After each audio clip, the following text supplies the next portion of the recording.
Brace the rudders! Raise the sails! Raise the sails! Captain, an unidentified ship is approaching. Over. Roger. Wait, is that an enterprise sales solution? Reach sales professionals, not professional sailors. With LinkedIn ads, you can target the right people by industry, job title, and more. We'll even give you a $100 credit on your next campaign. Get started today at linkedin.com/results. Terms and conditions apply. Ryan Reynolds here from Mint Mobile. I don't know if you knew this, but anyone can get the same premium wireless for $15 a month plan that I've been enjoying. It's not just for celebrities. So do like I did and have one of your assistants switch you to Mint Mobile today. I'm told it's super easy to do at mintmobile.com/switch. Upfront payment of $45 for 3-month plan, equivalent to $15 per month required. Intro rate first 3 months only, then full price plan options available. Taxes and fees extra. See full terms at mintmobile.com. You're listening to the Best Morning Routine Ever podcast, the show that proves no one stumbles upon success ever. With your host, Lou Need. Every Mondays and Thursdays, we deliver cold hard evidence behind the power of a robust morning routine. Get ready to be transformed by the renewal of your mind.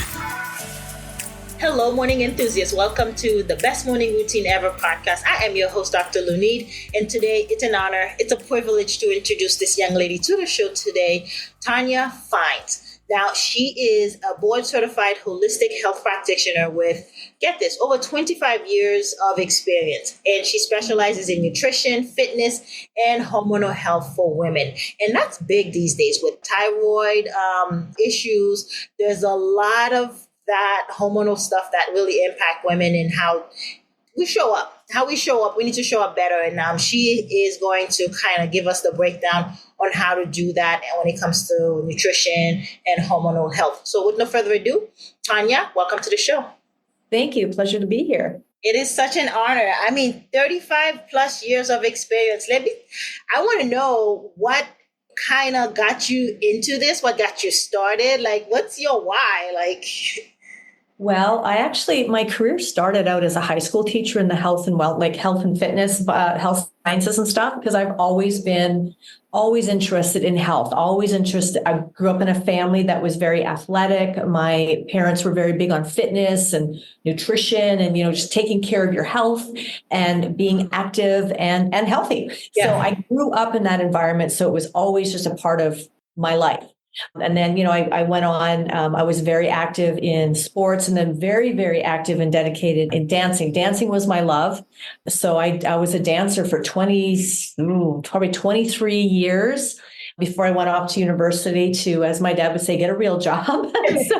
That's how it started. And then when I started my family, I didn't want to be away full time from them. So I was lucky enough, I was able to not have to continue teaching, but I'm not very good at being still. I need a purpose. So I just started taking more classes, more courses, and just getting more educated on, alternative therapies and, holistic health and wellness and homeopathic and just how we use food, our nutrition and movement to really sustain and optimize our health to the very best it can be. And it's just, it's my thing. I love seeing that transformation happen in women that I work with. And I know just what it's done for me in various stages of my life when I've needed to change things because of what I've either gone through or my age or how my life has changed, how powerful our what we're putting into our bodies, how we're moving our bodies and how we think about our bodies, how incredibly powerful that is as far as a transformative process. Yeah, and that's the holistic approach. You can't just look at one piece of it. You have to bring it in and look at these different, and the emotional piece of it too, that comes into play. What kind of dancing? Oh gosh, I did it all. Ballet, jazz, modern stage, musical theater. I did a little bit of flamenco one year. So I did all of I belonged to an academies where they offered all of it. So I did all of it. Yeah, that's fantastic. What's the favorite? You look like a very eloquent ballerina, but what's your favorite? I really liked the jazz, the fast stuff, the jazz and the musical theater, because I love the whole performing a story for people. Yeah, that's fantastic. I'm sure you learned the discipline that you learn in that field transcend to having your own business and to helping women. Let's talk about that a bit. Yeah. So I ended up that once, my kids were off, like they're off at school and they're busy. And then again, I'm like, okay, I need another purpose. I need something that's bigger to do. Cause once I kind of hit a goal, I need I need another one. I need something. And so I got very involved in women's figure, like the bodybuilding industry. And I got very involved in that. And when I finished, I started seeing, like, I had a lot of, because there was, you make friends and there's a circle. I started seeing, wow, there was a lot of issues, particularly with females with body image issues and their relationships with food coming out of that kind of training and then transitioning back into like a normal life with like healthy relationships with food, healthy habits with food. So I started a organic and natural health food store in the town that I lived in. But what ended up happening was when people would come into the store, I was spending a lot more time sort of counseling them, talking with them about their nutrition, about their lifestyle habits, about how they were feeling and why this wasn't working or why what had worked for 15 years wasn't working anymore now that I'm 50 years old, that kind of stuff. So a friend of mine said, why don't you keep the store, but hire somebody to do that? And why don't you start offering this as a service, like nutrition counseling kind of thing? So I started doing that, working with people, and that kind of transitioned into basically my clientele found me. So it was mostly women, and mostly women that were pre or perimenopausal or going through menopause, because that becomes a point in life where all of a sudden a lot of the things we did aren't working like they did when we were 20 and 30. We're not feeling the same. A lot of times we feel like we're crazy, like can't sleep, we're gaining weight, don't enjoy a glass of wine anymore. If we do, we feel absolutely terrible. It's a big pivotal moment in a woman's life. And it has the potential, in my experience, working with women, it has the potential to kind of put them into this emotional funk where you just sort of throw your hands up and go, well, nothing's working unless I take extreme measures. And most women don't want to take extreme measures, right? But they're frustrated and they feel hopeless because things just don't seem to be connecting and working anymore. And it's not that it can't, but it can feel very overwhelming to start dissecting and figuring out, okay, here's how I'm feeling. Mm-hmm. What do I do to, sort of take the edge off that? Or what can I do differently so that I don't feel as terrible or I don't feel as crazy, so that my family isn't looking at me like, what happened to mom? Yeah. And so that became just a big passion project because, when a woman's sitting across from you and she's done all the right things and she's given all of herself to taking care of her family, and now all of a sudden she's sitting there in front of you in tears. Right. Now it's like, I've done all this and taken care of everybody, and now I don't feel like myself. I don't look like myself. Nothing I'm doing seems to work. And now I get to step into this space with her and go, let's take care of you. Let's put all of that energy into you for a change and make you the number one priority in your life. Yeah. No, that speaks a lot of volume, because there is that sense of throw your hands up in the air and say, forget it. This is just kind of succumb to it. This is what it is. This is life. Let's talk about how do we start feeling better? How do we start reversing some of that? I'm curious, and I'm sure everyone listening is as well, because the common denominator is to just give up on this process and just accept that we're getting older. That's all. That's what it is. Right. Well, true. Getting older has our bodies change. When you think about it, your body change when you go through puberty. That changes when you're carrying children. It changes after you've had children. It's supposed to change. The body has to change to adapt to where you're at in life. And the things that, as far as evolution goes, how we were designed to age, like when things were supposed to happen.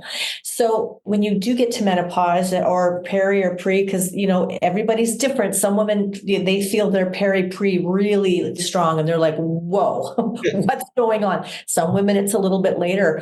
But number one is trying not to, I think a lot of times that throwing up my hand, oh, I give up, it just doesn't matter, is that it can it feels so overwhelming, but we can make it more overwhelming when we try to do all the things at once. Think of it this way. Somebody comes into a clinic or is sitting across from a doctor and says, okay, I need to lose weight. Someone that's very overweight has probably spent the better part of their lifetime, let's say 30 years, making certain choices that helped them get there. Mm-hmm. And then, a doctor says, if you don't lose this weight, here's the things that are going to happen. And they're all very, very bad things. So they go home and what they do is they throw out all the food and all the soda and they try to start doing all the things right. They're going to eat well. They're going to exercise.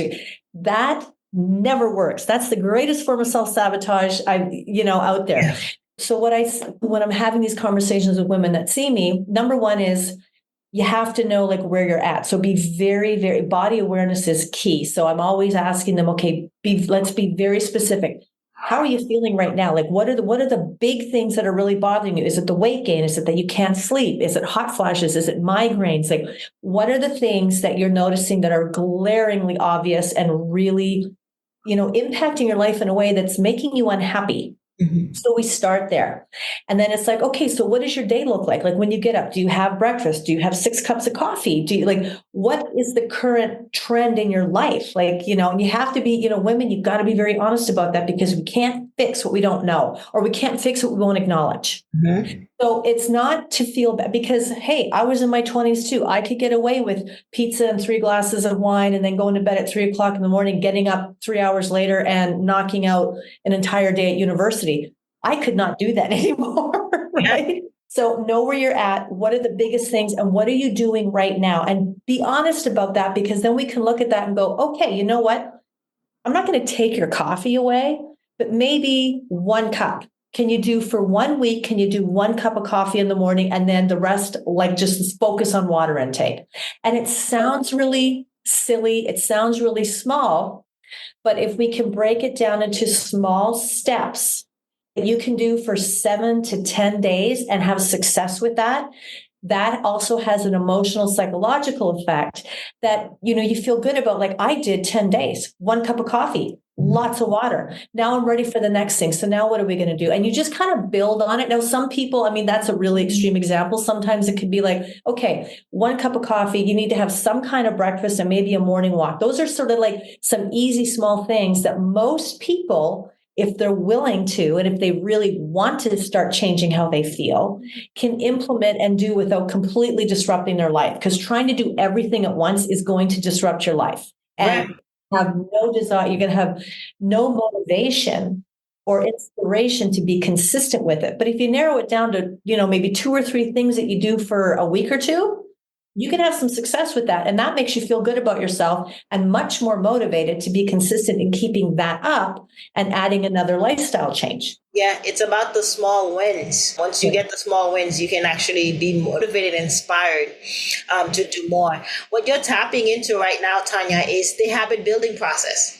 You do something long enough. It doesn't even have to go to 21 days. You go to 7 days. It's not your muscle memory, your body memory, all that starts to kick in where you become an autopilot. The goal is our habits put us on autopilot and they can work in our benefit because Absolutely. What you said earlier, what got us here, say 30 years of experience or habits that got behavior that got us here. Those are habits that were formed. Those are routine. You kind of go to 6 cups of coffee without even thinking about it.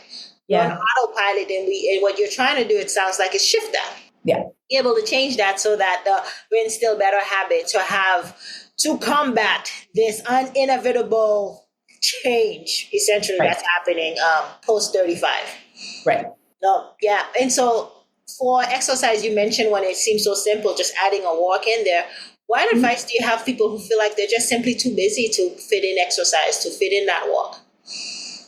I'd say really, I would do this with clients that would tell me that, and we're all busy. That's not lost on me. We're all very, very busy, and we all especially not discounting the men, but women, we tend, because we're caretakers of the world, we tend to take on as much as we take on all of it, and we're always at the bottom. So we always, or shouldn't say we always, there's a higher tendency with women to say, I don't have time, especially when it's something that is specific to them taking care of themselves, because we do, especially, mothers, sister, we take care of people. We're genetically designed to take care of people. Like it's wired into our brains. So that's a very common thing. I'm too busy. So what I will do is I will take like a blank calendar page or like a calendar timesheet. And I will say, okay, you write in all the things like the absolute non-negotiables, like your work hours, because you can't not show up at work. Anything to do with your kids, like the things that you cannot not do, or because if you didn't do them, somebody would get hurt, somebody would die, you wouldn't be able to eat or pay your rent. So all of those things. And then it's like, okay, well, let's take a look at that. All right. So let's look at all the empty spaces that are left. What's going into those empty spaces? Maybe you play tennis 3 mornings a week, or maybe you volunteer somewhere, something like that. So we fill that in. And then I'm like, okay, let's look at what space is left. There's always space. There's always some space somewhere to do 20 to 30 minutes of some form of movement or exercise that's good for your body. I think sometimes what happens with women, if like exercise hasn't been kind of a regular part of their life for a long period of time, they get this idea in their head that they need a membership somewhere, they need to join a club. That means getting in the car and driving to a gym. You don't have to go to a gym to be fit. There's a lot of things you can do at home. Look at YouTube. There are hundreds of thousands of exercise videos that body weight, band work, yoga, Pilates, things that you can do at home, not ever leaving the home. So you don't need to join a gym. You don't have to go to a gym. You don't have to join anything. What you have to be is committed to your wellness, to optimizing your health. And if that means something to you, you will look at that calendar after you filled in all of those things, and you will find the time 3 days a week to start, and you will allow 30 minutes for yourself to move your body. Yeah. Yeah, absolutely. And what comes to mind is habit stacking, right? Let's say you have that 30 minutes where you want to de-escalate from the day. And to you, it's a glass of wine or beer, whatever it might be. Then it may be trying to shift that to take a walk instead. Yeah. Or if you want to scroll on social media, take it outside, right? Don't sit on the couch and do it and kind of go through TikTok, go through IG, but you're walking down the block and back. And so that, like stacking your new habit to something that you're already doing will make it a lot easier to actually executing it. Absolutely. And women, like, although I like to deviate from multitasking, but we're all really good at multitasking. I mean, how many times you see a mom with a baby on her hip, shouting out spelling words to her son that has a spelling bee the next day while she's making dinner on the stove. Like we do all of that, right? But it's and so I like to say, let's kind of pull away, like let's focus on just you and this. But you're absolutely right, because scrolling in social media, and I've been known to have my computer on the treadmill answering emails while I'm walking. So, it is about those habits, but it's also about what's really important to you. And because I would say to any woman that's raised children or taken care of anybody in her life, you cared enough about this person to take care of them and make sure that they were getting the best, good nutrition. You take care of people. So why would you not take care of yourself? Yeah, because if you can't take care of yourself, you can't show up for them. Nothing left. Yeah. There's nothing left. Yeah.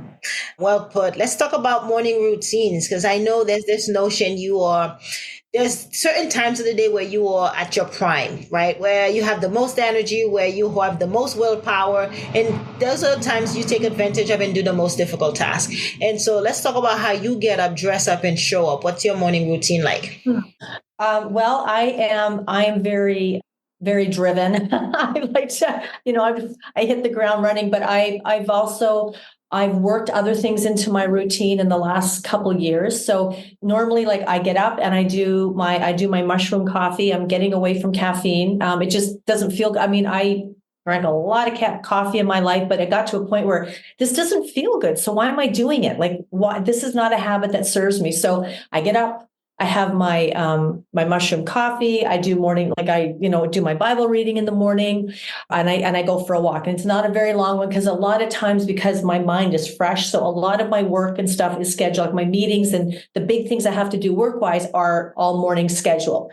But I like to get at least 20 to 30 minutes in the morning. But I'm up early. I'm up at like 5:30. So doing that stuff is not difficult. Mm-hmm. And that's really my morning routine is really simple. It's just about that mushroom coffee is a cup of comfort. So I wake up and I'm comforted. It just feels nice. The Bible reading grounds me. That's my grounding. And then the walk gets me out, gets me moving. It gets everything, I think gets the juices flowing. It gets I'm very creative in what I do. So it gets that creative stuff going. And I always have my phone So it's not uncommon that I'll be walking, like an idea will strike me. It could be a project I'm working on or a fundraising event I'm helping put together. And when I'm doing that morning walk and listening to a podcast or whatever, some really great ideas come to me and I'm like putting it in. And that's better than had I gotten up, had that cup of coffee and sat at the computer and just started working, because I haven't moved. I haven't awakened the system, Yeah. As the coach in a holistic approach, how important is that to move the body? And having been a dancer for like 20 plus years, what is the benefit of moving this vessel of ours? The benefit is still being able to move it as we get older, because we are all getting older, but getting older, growing older doesn't mean getting old. Mm-hmm. The body was designed to move. This is why we have bendable joints, because it was made to move. And if you don't, it's like, and this is an overused cliche, but it's the best one. If you take a car, a brand new car, and you park it in a garage and you never run it, mm-hmm. How good, you don't take care of it. Maybe you take it out once in a while, but it kind of sits there and you don't change the oil and you don't check the tires. It's not really going to be in the best shape. Your body's no different. We're not going to get any younger. And I'm not saying that just, if you work out or exercise every day, you're going to look 30 years old until the day you die. That's likely not going to happen. But your quality of life, if you move your body every day in some capacity, your process and your journey of going into those senior years is going to look and feel a lot better than someone who hasn't. Mm-hmm. Yeah, and I concur. I agree 100%. There's movement, and there's the saying that if you don't move as much, you start aching, you start hurting. I mean, when you don't, you start to hurt. Like I know, like for myself, and I've done this myself, where it's like I've got a deadline that's coming up, and there's been, we all have things. The deadline's coming up, but anything that could go wrong has gone wrong that day, and so now you find that I'm sitting at the computer an extra hour that I didn't plan on because I have to get this done and submitted. And then I go to stand up and I'm like, oh, Lord, the hips hurt, the knees hurt, Yeah. Yeah, absolutely. Tonya, tell us, where can we connect with you? Where can we find you? Well, you can find me on social media. I'm on Instagram. I'm on Facebook. You can also through the Educated Dieter. That's who I work with as a women's coach. So if you are interested in working with me, you would contact the Educated Dieter and you would let them know that you want to work with Coach Tonya. Oh, fantastic. Thank you for sharing. I heard you do your daily devotion. Give us one of your favorite verses. Oh, you know what? That's something I'm really not good at reciting. But what was the one? It was just because I lost my dad recently and, just going through all of that. But it was Mark or Matthew, I can't remember, but it's basically about, God never leaves you. And what you pray for, if you believe that, your prayers are going to be answered. Mm. Yeah. So. Yeah, that's touching. Yeah, that is right on. Thank you for sharing that. Yeah, we love to hear the inspiration at the end of it all, because that's what moves us. And thank you for sharing that with us. Just got to believe in what you asked for and praying for. Fantastic, Tonya. It's been such a joy and pleasure having this space with you. Thank you for coming and joining us today. Thank you so much. It's been a pleasure. Absolutely. All right, morning enthusiasts, that's it for today's show. Thank you for tuning in. If you love the Best Morning Routine Ever podcast, we'd love to hear from you. So go ahead and subscribe, rate, and give a review on iTunes or Google Play. While you're at it, tell a friend about the show. Be sure to visit bestmorningroutineever.com and our Facebook group to join the conversation, access the show notes, and discover our fantastic free bonus content. Until next time,